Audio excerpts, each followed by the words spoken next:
Today is a complete off day from the gym today. We'll be doing some mobility work, but that doesn't really usually take that long. Usually takes about 30-45 minutes. Yesterday was actually the day where I did all of my deadlifting that you obviously saw, the 268 for a triple and also the prior kind of working up sets. And quite frankly, I feel brilliant. Feel really good. Don't even feel like I worked out yesterday. There's no pain, and there's no pain anywhere. I just feel really good, feel really refreshed. Everything's just going where I wanted it. Morning body weight this morning again was 104.2, so my weight isn't really heading in the not necessarily the direction I want it to head, because I do want it to increase a little bit, but belt's fitting tighter, feeling fuller, feeling more energised and feeling as strong as I've ever felt. So the fact that I'm sitting at this body weight, it is very encouraging, very pleased with that. Just consciously just consistently eating more food, as I wouldn't say it's a struggle, but appetite isn't really where it was or where I want it to be, and that's expected after a extended period of time where you aren't eating as much food. Your stomach is going to get a little bit small, and your appetite is going to decrease, but it's nothing to worry about. Just need to consciously eat more food and get my weight up in the direction I want it. Quite frankly, I feel that the strongest that I'm going to be able to be at this competition is probably sitting at 106 kilo body weight. I think that's where I'm going to be most in the most optimal position, as cutting a kilo of body weight is ridiculously easy, and will have no bad effect on performance. And I just feel that the way my leverages will work, and the amount of muscle mass I'm holding right now is obviously I'm not going to be able to really gain very much, considering I'm only I'm less than 4.5 weeks out. 106 is where I want to be sitting. Probably will be there or thereabouts. It's just my my weight's just not really going up, but it's nothing to worry about. I'm feeling really good.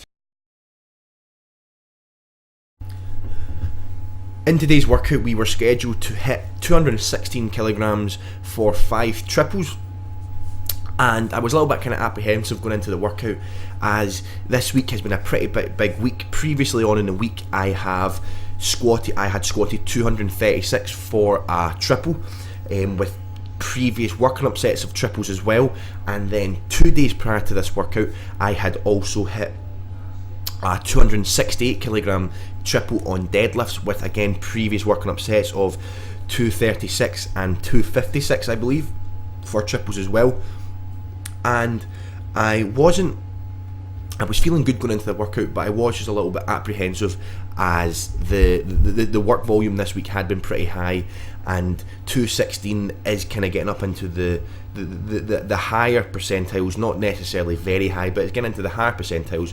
But I thought, you know what, I'm just going to get under the bar, I'm going to keep a clear mind, I'm not going to get myself hyped up or amped up in any of the sets, and I'm just going to keep a cool mind, and I'm going to just go through all my cues and just hit one rep at a time, and just try and make it as smooth and as clean as possible.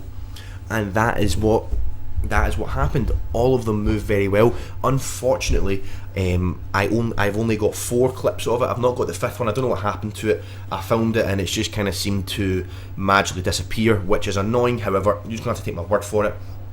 What was really good about this workout though is that Robbie came up to just help me, support me through it, talk me through, and also film, as if you're not aware, Robbie isn't currently able to squat, as he has got extremely bad hip pain in his left hip. We're not too sure what it's from. He is hopefully going to go see my physio soon. I think he's putting it off, to be honest, but squatting is just a real no-go.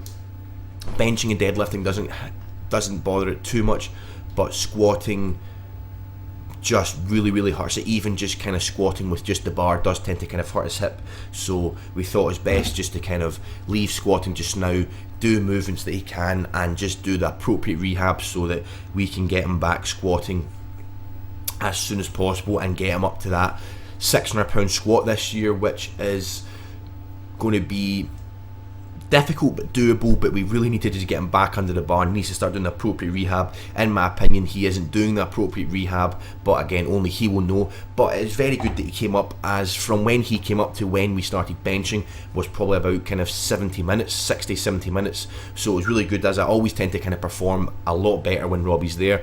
Not too sure why, to be honest. I just really prefer when Robbie's there with me, and I always just seem to perform better and kind of get more confidence from it. And as well, it's easier because he takes charge of filming, and I don't have to worry about setting up the camera and whatnot. He does all that, so that's just kind of an extra stressor taken out. And here we've got a front view. This was the actual fifth and final set, so my knee tracking isn't as good as it was in the kind of first few sets. When I do fatigue, my knee tracking does tend to get a little bit worse. My knees do tend to track in a little bit more than they want to, but it is something that we are working on week by week, and they are definitely getting better, as every single week is getting much better. And one of the main contributing factors to that is simply I've been really focusing on strengthening my glutes. And there's a lot of reasons as to why people's knees can track in. It can be down to people. It can sometimes be down to bone structure. It can be a conscious. It can be a conscious thing. Dan Greener spoke about it. Lots of Olympic weightlifters consciously do it.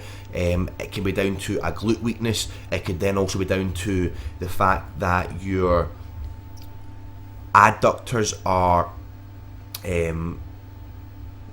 way stronger in proportion to your abductors. There can be many different factors, but one of the main things that I tend to think it is because of a glute weakness, because glutes, one of the main functions of the glutes is external rotation of the hips.